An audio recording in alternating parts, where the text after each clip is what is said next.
Masa jauh-jauh tinggalkan di Indonesia ke Osaka hanya jadi tukang gosip. Hei, ayuhibbu ahadukum, sukakah kamu memakan bangkai sesamamu manusia? Orang yang suka gosip, meskipun rajin pengajian, rajin tadarrus, rajin belajar agama, tapi kalau dia tidak bisa hindari mulut gosipnya, habis amalmu nanti.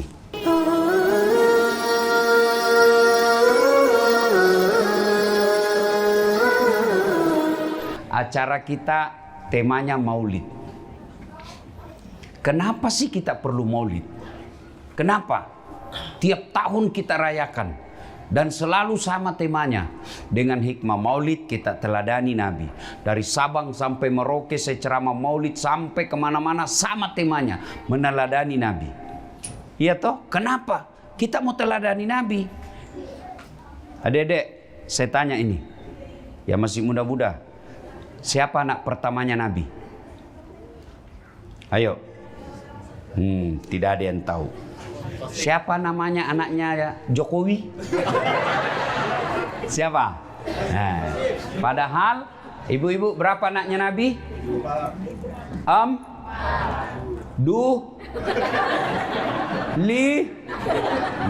Itu ini pentingnya. Bagaimana kau teladani Nabi? Sejarahnya Nabi kau tidak tahu. Orang kalau mau mencontoh sesuatu, kita harus tahu yang kita mau contoh. Itu dulu, maka kita maulid. Maka yang tidak mau maulid silakan, tapi jangan kau tuduh kita sesat. Kalau di Sulawesi Selatan, oh luar biasa itu perayaan maulid. Ada telurnya, ada ketannya, ada duit digantung-gantung, potong ayam, telur, perhiasan.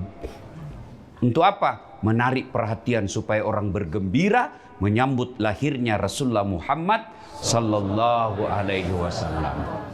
Maka saya ajar anak saya si Ece di rumah. Anak-anak Nabi ada 7 orang. Baru kau tahu 7 toh? Iya. 3 laki-laki, 4 perempuan. Pertama Qasim, Abdullah, Ibrahim, Zainab, Ruqayyah, Ummu Kalsum, Fatimah. Itu ajarkan anakmu lagu-lagu seperti itu. Tidak usah lagu Cikampek, Tasikmalaya, apa beling-beling. Apa gunanya itu Cikampek? Ya, jelas. Nah, karena waktu yang terbatas, kita tidak bisa cerita secara detail sejarah kehidupan Nabi. Yang ringkas saja. Pernah Nabi diusir dari Mekah.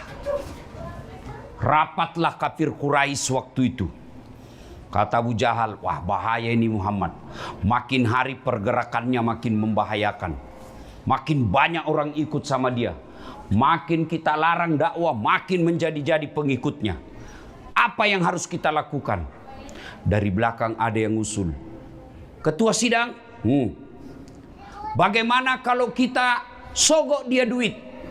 Dia bilang apa? Dia bukan bangsa Indonesia. Kasih serangan fajar. Kalau gitu kita kasih perempuan paling cantik. Kata yang lain, dia bukan pejabat Indonesia. Jadi kalau begitu bagaimana? Tidak usah banyak cerita. Apa? Kita bunuh saja dia. Tapi kan dia punya keturunan, dia punya bani, dia punya suku. Kalau kita bunuh, nanti Bani Hasyim melakukan perlawanan. Kata gampang, kita keroyok. Dia dan satu, kita dan kawan-kawan. Bagaimana? Jadi kalau Bani Hasyim keberatan, semua suku yang ada di Mekah bersatu padu melawan Bani Hasyim. Gimana? Setuju? Setuju. Cocok kalau begitu. Tapi ini rahasia rapat. Tidak boleh dibocorkan. Siapa yang membocorkan rahasia rapat ini, kita penggal lehernya. Oke, setuju? Setuju. Pulang seorang peserta rapat. Sampai di rumahnya dia cerita ke istrinya. Bu, ada rahasia. Tapi jangan kau ngomong-ngomong. Ini rahasia. Hanya kau yang saya kasih tahu ya. Kau bisa tahan rahasia, bisa simpan rahasia. Bisa Pak, gampang. Diceritakan, besok Muhammad mau dibunuh. Rahasia ya? Oke. Besok pagi pergi beli sayur. Rahasia. Jangan ngomong-ngomong. Apa? Muhammad besok mau dibunuh. Rahasia. Jangan ngomong-ngomong.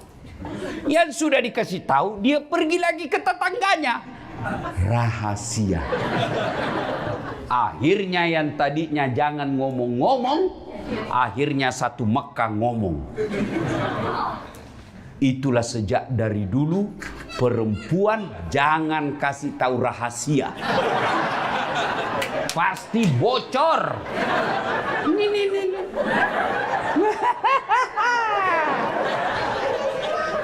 Ustadznya aja digosip. Itu tadi ada saya dengar, itu juga bajunya yang sute-juteo. Udah, ya toh? Kumpul begini, 1 jam pengajian, 1,5 jam gosip. Pulang dia tidak langsung pulang itu. Nanti cerita. Siapa yang dicerita? Yang duluan pulang. Maka sebaiknya supaya ibu tidak dicerita temanmu, sama-sama kau pulang. Kalau ada yang duluan pulang, kaulah yang jadi korban gosip. Dia masuk pengajian itu dilihat itu dari kepala sampai ke bawah. Apa?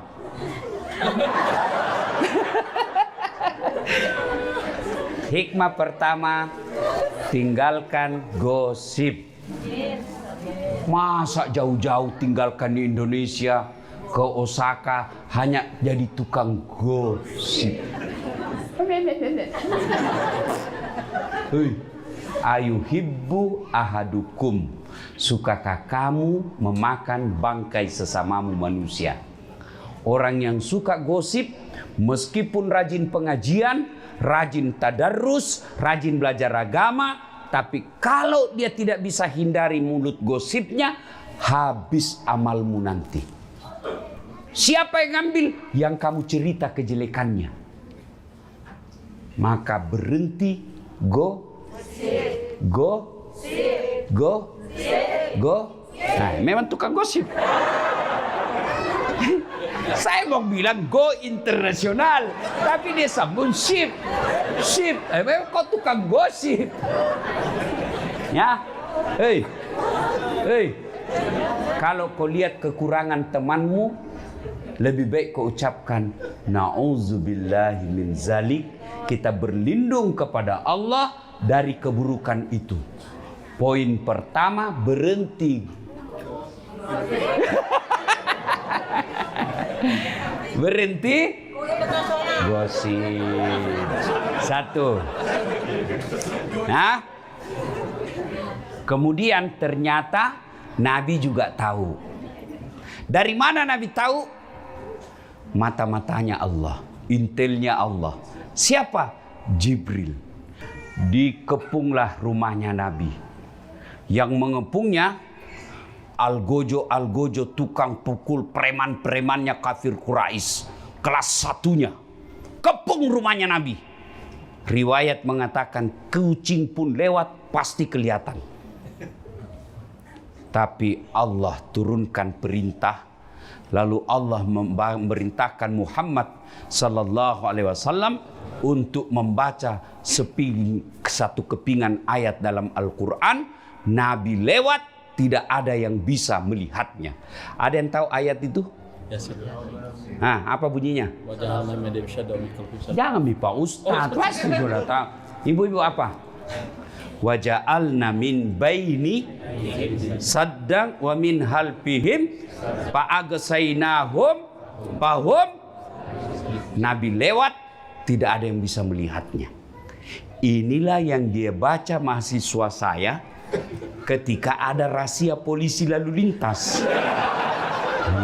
Ada polisi. Waja'alna min baini aydihim wa min khalfihim fa'agsaynahum fahum. Lewat, ditilang. Dia datang sama saya, kau pembohong Ustaz. Maksudmu apa? Saya baca itu ayat, saya ditilang. Bukan ayat yang salah, kau yang goblok. Pasti kau ditilang karena kau tidak pakai helm. Inilah juga yang dibaca bapak-bapak kalau terlambat pulang. Padahal istrinya sudah menunggu. Apa kau baca? Kau kira saya tidak tahu itu ayat? Saya juga hafal. Maka ibu-ibu, hafal ini doa supaya tidak mempan doanya suamimu yang suka terlambat pulang. Ibu-ibu juga jangan selalu sangka buruk. Kenapa suamimu terlambat pulang? Supaya ada penghasilan tambahan. Ini kau lihat kasihan ini. Muka-muka kasihan semua. Jangan lagi kau tambah-tambah dengan takut-takuti. Hei. Kau kira enak jadi suami? Hah? Langsung dia jawab, kau kira juga enak jadi istri? Nah, berarti sama-sama tidak enak. Kalau begitu kenapa kau suami istri? Ya. Jadi Bapak Ibu saudara-saudara sekalian, Nabi keluar. Tidak ada satupun yang melihatnya. Nabi lewat. Begitu Nabi sudah pergi, baru sadar Abu Lahab. Terbangun mereka. Hai, sergap, masuk. Dibongkar pintunya Nabi, dobrak. Pak. Siapa yang didapati tempat tidurnya Nabi? Ali bin Abi Thalib, sepupu sekalinya Nabi, yang kemudian juga menjadi menantunya Nabi. Ya, sudah. Kemudian disergap, ditarik lehernya Ali bin Abi Thalib. Aina Muhammad? Mana Muhammad? Mana Muhammad? Saya juga tidak tahu. Akhirnya mereka keluar dari rumah Nabi. Lalu Abu Lahab bikin pidato. Wahai masyarakat Mekah, siapa yang bisa mendapati Muhammad, hidup atau mati, saya kasih kau hadiah 100 ekor onta betina hamil, tidak ada suaminya. Yang ketawa namanya onta. Hamil tidak ada suami. Masa ada onta akad nikah? Kita nikahkan si onta dengan saksi das atlatif. Pelecehan. Cuma sekarang banyak cewek mau saingan sama onta. Hamil tidak ada suaminya. Mudah-mudahan kalian semua dicintai oleh Allah. Amin. Dilindungi oleh Allah. Amin. Dilindungi dari laki-laki jahat. Amin. Jangan percaya laki-laki. Apalagi kalau dia lagi jatuh cinta. Mulutnya berbisa. Lebih bahaya daripada ular kobra. Modal hanya silver coin. Modal coklat. Bunga-bunga plastik. Kamu sudah lope-lope.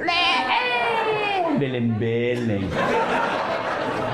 Kemanapun kau pergi, aku akan mengikutimu. Aku akan hidup semati. Pembohong. Apalagi kalau ada istrinya, jangan kau percaya. Apalagi kalau dia dia bilang, ini saya dalam proses perceraian, sebentar lagi saya akan bercerai. Jangan kau terima sebelum ada surat cerainya. Banyak kasihan perempuan jadi korban hanya karena mulut berbisa para lelaki. Jangan kau lihat saya. Bukan saya. Ya. Hei. Cewek, kalau ada sama-sama kamu pekerja, kan sekarang tidak boleh lagi disebut tenaga kerja kan? Sekarang disebut pekerja imigran. Pekerja migrasi. PMI, Pekerja Migran Indonesia. Tak boleh lagi disebut tenaga kerja. Ya. Maka kalian jauh-jauh tinggalkan tanah air. Lalu kau pacaran. Kau pacaran hanya berzina. Kasihan, lebih baik kau suruh lamar dia. Kalau betul kau sayang sama saya, kau pulang ke Indonesia, lamar saya baik-baik. Mahal pulang kampung, kau video call sama orang tua saya. Lamar saya sebagai wanita terhormat. Begitu. Kalau kau tidak lamar saya dalam waktu sepekan, apa boleh buat? Kita putus. Kau kira cuma kau laki-laki? Banyak yang ngantri. Cuma karena kau sudah belikan adekku motor.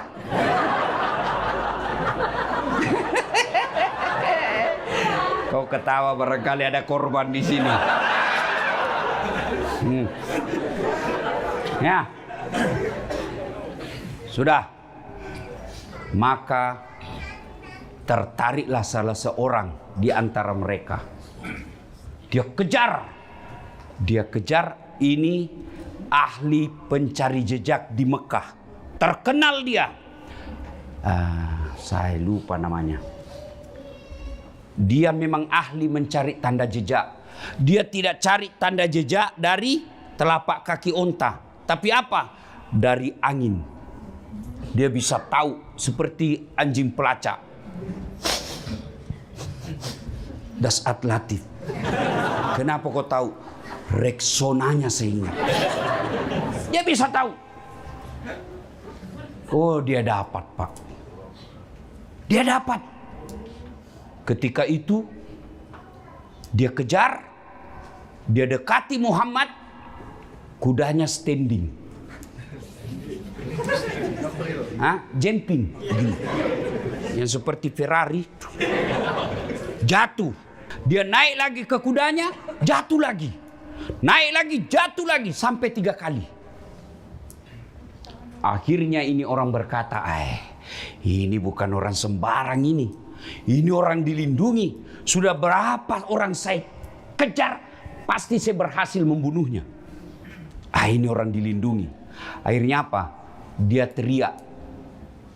Dia tidak memanggil Muhammad, tapi dia teriak Abu Bakar. Abu Bakar, sampaikan kepada temanmu, Abu Lahab bikin kesimpulan dan sayembara, kepalanya bernilai 300 onta.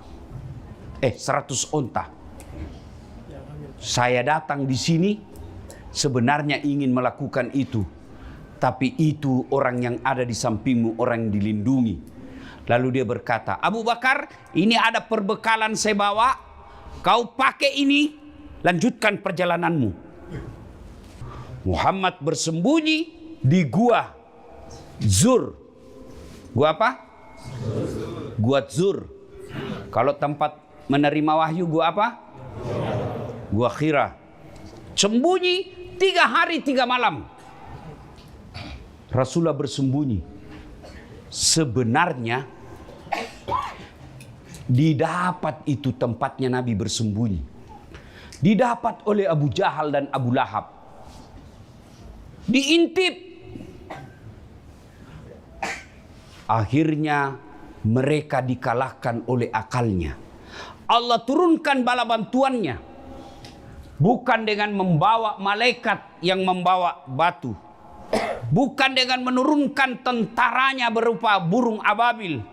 Tapi apa yang Allah turunkan pertolongannya pada saat itu, yaitu laba-laba. Tahu laba-laba? Spider. Bukan Spiderman. Dia bikin sarang laba-laba di mulut gua.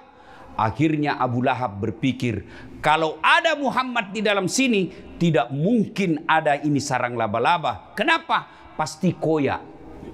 Pasti robek ini sarang laba-laba.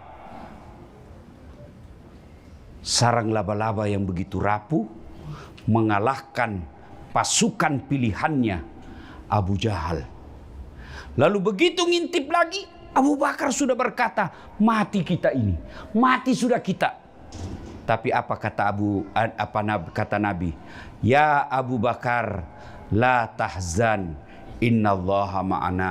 Abu Bakar, jangan kau takut, jangan kau sedih, jangan kau cemas. Allah bersama kita.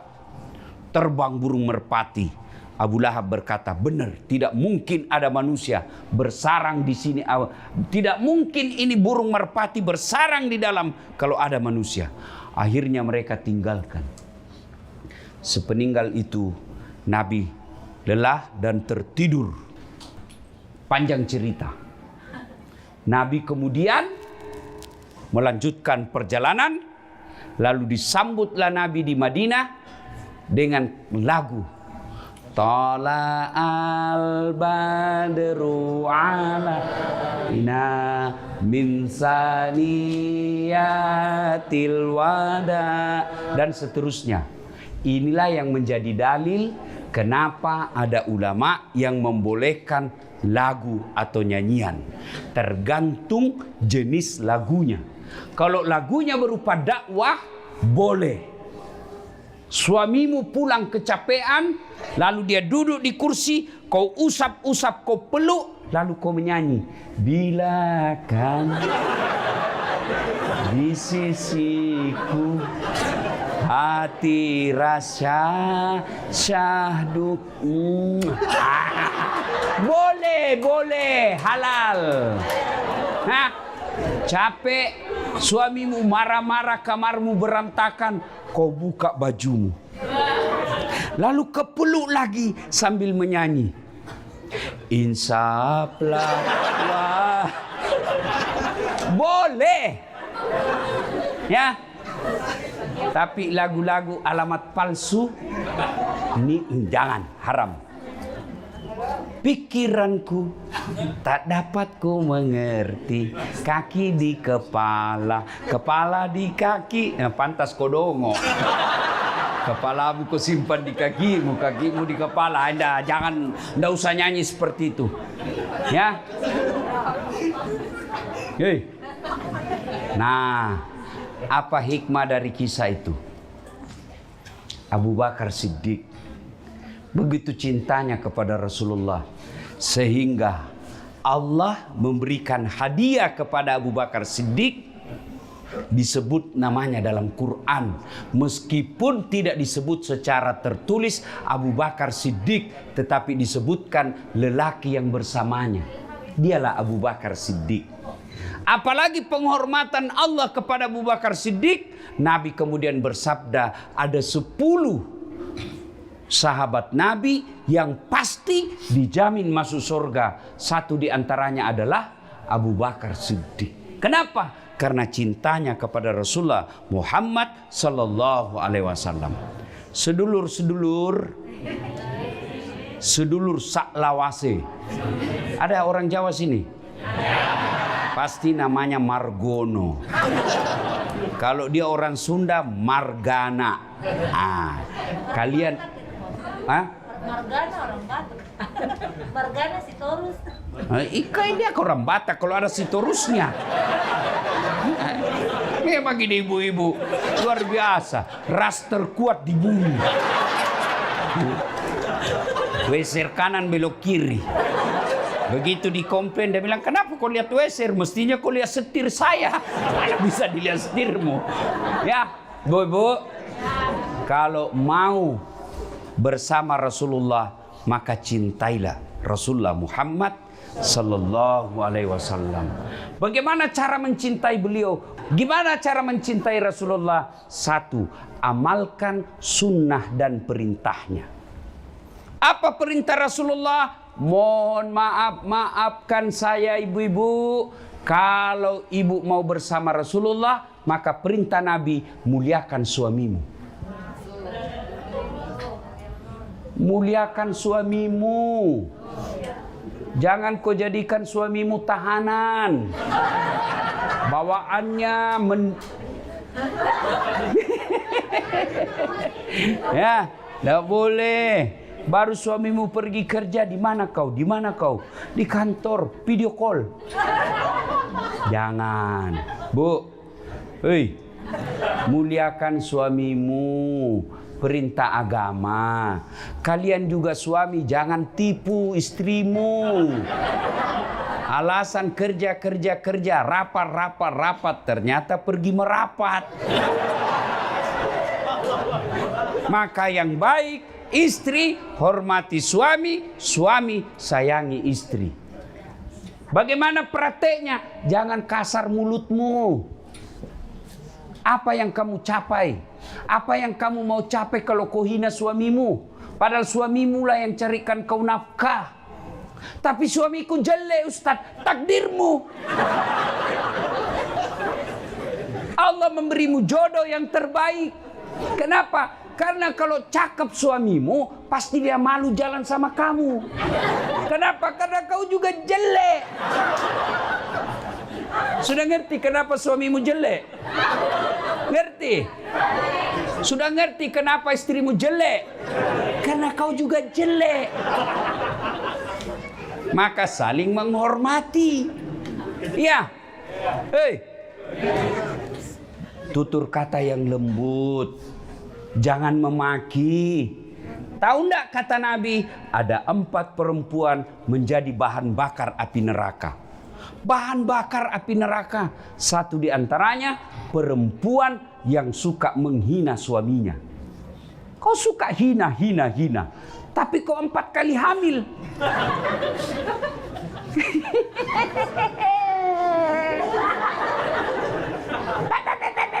Hamil lagi. Enak enggak hamil, Ibu? Enak enggak? Menderita? Iya. Kenapa kau ulang-ulang?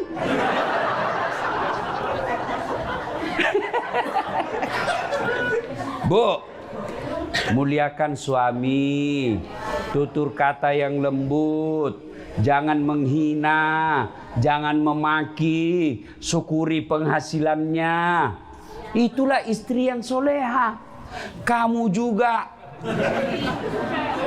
Jangan kau maki istrimu, jelek, tapi 4 kali hamil. Maka yang baik, muliakan istrimu. Kalau kau belum bisa belikan emas istrimu yang lagi di kampung, jangan kau tipu dia.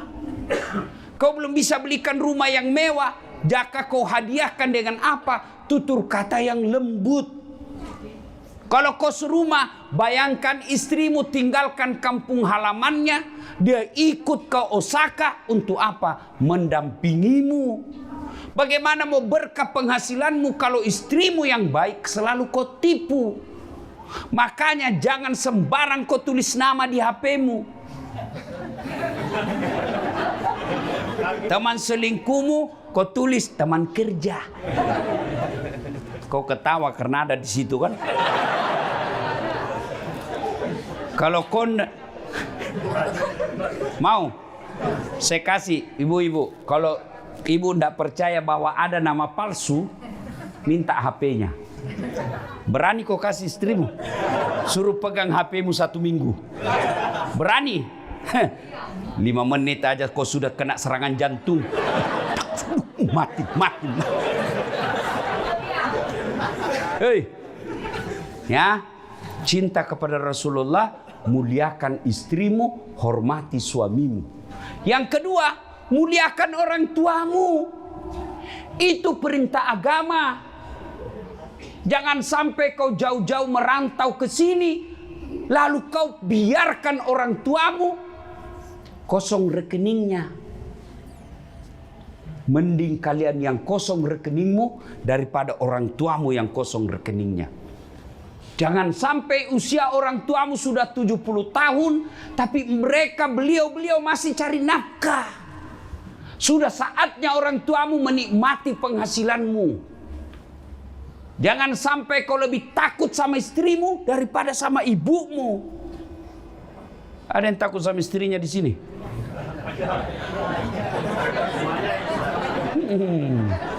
Kalau kau takut sama istrimu, berhenti kau jadi laki-laki. Apa kau mau takut sama istrimu? Semua gajimu diambil. Semua. Apain kau takut? Dia ngamuk, Ustaz. Kenapa kalau dia ngamuk? Dia menangis, Ustaz. Tidak apa-apa, bukan juga darah air matanya. Dia pecahkan piring. Tidak apa-apa. Piring boleh dibeli lagi. Dia pecahkan televisi, alhamdulillah berhenti dia nonton. Piring, gelas, TV boleh dibeli. Harga diri sebagai suami tidak boleh diinjak-injak istri. Takbir.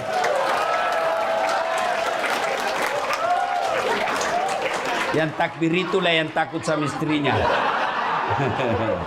Hei, kau sampaikan kepada istrimu, kau boleh marah-marah sama saya, kau boleh habiskan duit, itu rezekimu, tapi jangan pernah kau hina dan kau sakiti orang tuaku. Itu anak yang soleh. Tapi kalau kau malas takut bersedekah karena takut sama istrimu, berhenti kau jadi laki-laki. Ini dek, kirim ke emak. Mudah-mudahan emak tahun ini bisa umroh. Istrimu langsung bilang, apa? Emak. Kalau ada istrimu begitu bos, hei, saya ajar kau jadi laki-laki terhormat.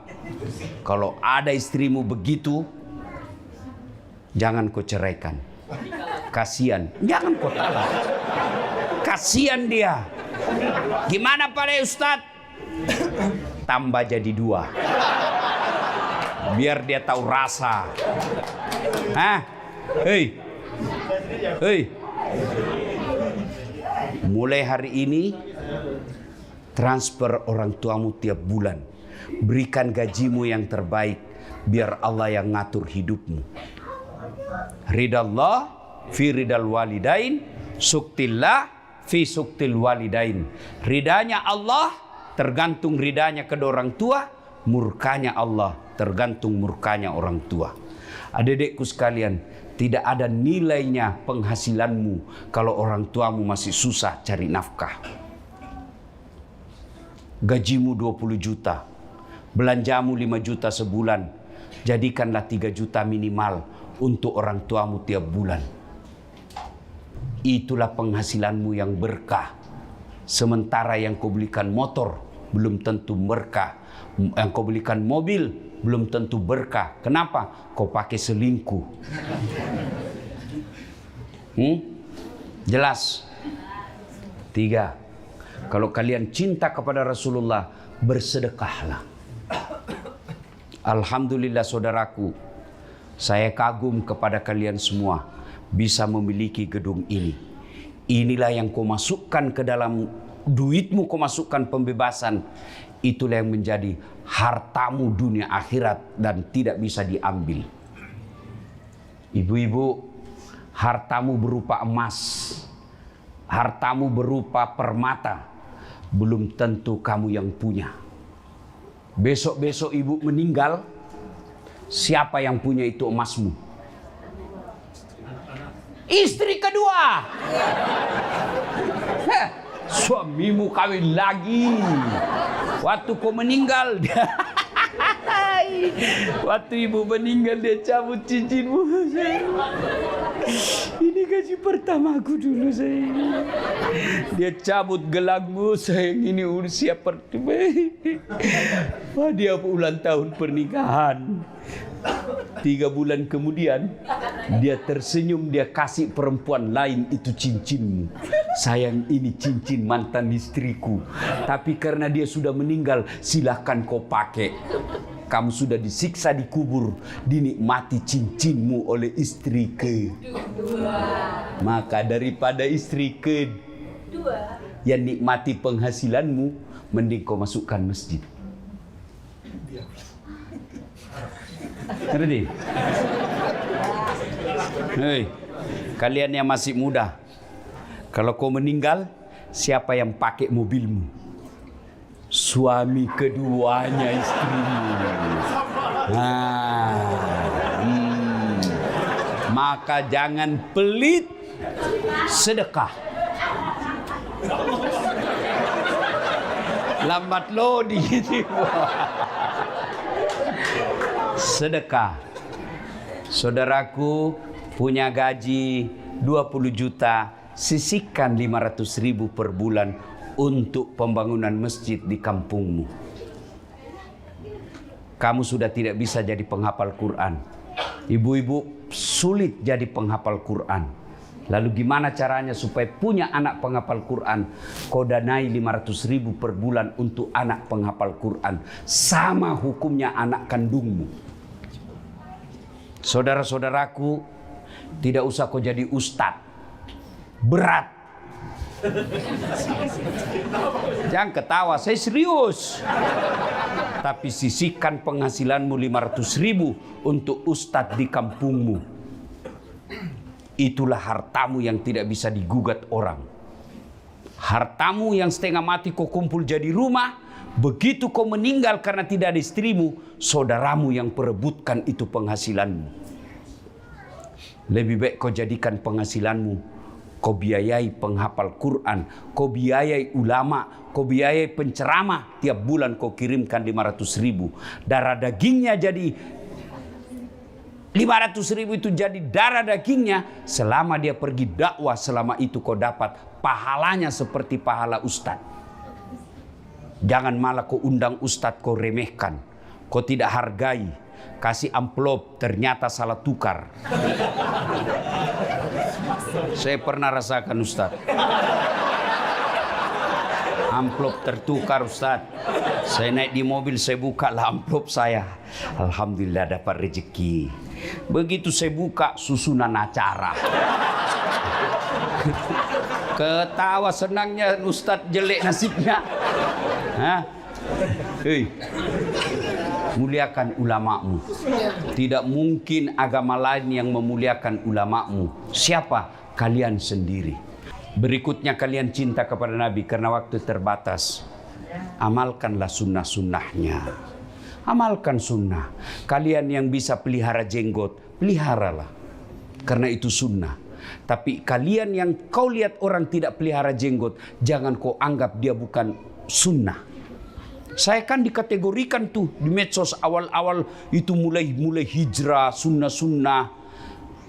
Saya dikelompokkan. Ini Ustadz sunnah. 1, 2, 3, 4. Ini Ustadz tidak sunnah. Namaku ada di dalam. Saya tanya, kenapa kau tuduh saya tidak sunnah? Dia bilang, buktinya kau tidak pelihara jenggot. Mau diapa kalau tidak mau tumbuh? Ya mas ya. Nggih. Jadi kalian lakukanlah sunnah sesuai kemampuanmu. Yang mau pakai celana jingkrang silahkan. Tapi yang tidak pakai celana jingkrang jangan kau tuduh tidak sunnah. Berbeda itu indah. Berbeda itu bagus. Dalam sholat aja orang berbeda. Iya. Ada orang takbir begini, Allahu Akbar. Ada juga yang Allahu Akbar. Meletakkan telapak tangannya dan dia lipatnya juga berbeda-beda. Ada yang begini, ada yang begini, ada yang di atas pusat, ada di bawah pusat, ada juga yang begini. Indah kan? Silakan. Jangan kau hina orang yang berbeda. Kamu yang mau begini silakan. Jangan kau rendahkan orang yang begini. Kalau semua benar, yang mana salah Ustaz? Ya kalau kau pakai semua. Allah.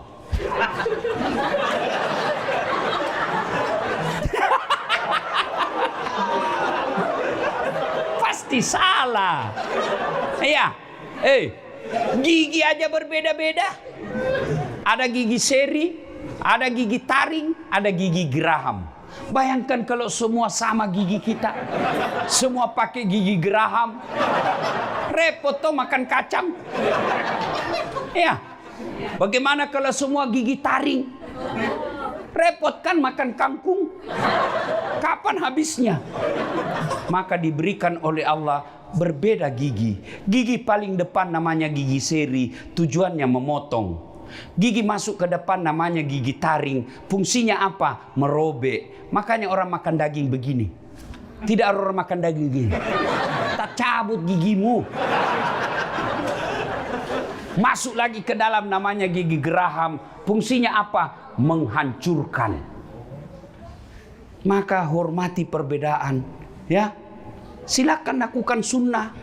Yang kuat Senin Kamis, laksanakan puasa Senin Kamis. Lakukan sholat tahajud, sholat duha di pagi hari. Kalau kau tidak kantor di pagi hari, jam 8 kau sholat duha. Selesai sholat duha kau berdoa, ya Allah bukakan rezekiku. Ya Allah di sini saya cari nafkah, tapi saya tidak mau mati di sini ya Allah. Saya datang ke sini cari modal. Mudah-mudahan setelah cukup modal, saya kembali ke kampungku. Saya hidupi keluargaku, saya hidupi ibuku. Saya ingin wafat bersama ibu saya. Masa si Allah tidak kabulkan?